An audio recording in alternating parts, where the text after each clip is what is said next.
Pamirsa nemoning galah libur lebaran warsene mangkin, mau sana becek majeng pengusaha hotel, penginapan sah restoran ring Kintamani. Agaknya ni pengrahu wisatawan sana liburan ke Kintamani, mau sana majeng tingkat hunian hotel mewah penginapan.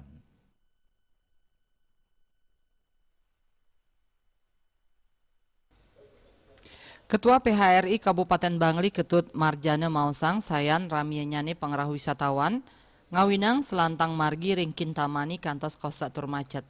Nenten wantah rauh saking krama lokal Bali, wisatawan sane melancaran ke Kintamani, taler akeh rauh saking dura Pulau Bali wiadin asing.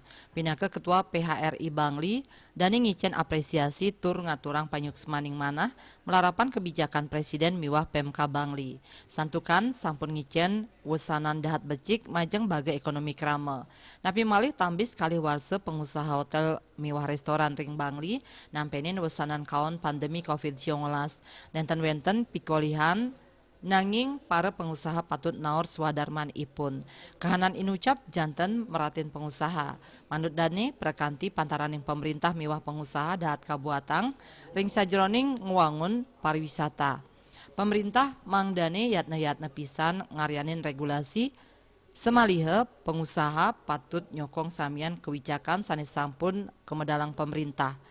Marjana Narkayang, Agang Nyane, pengerah wisatawan ke Kintamani inucap, pacang memargi kantos tanggal kutus Mei. Nanging pai ketandani ngaptiang melarapan kahanan punike, sidang lantur ya diastun galah libur lebaran sampun puput. Dayu Swasrina Bali.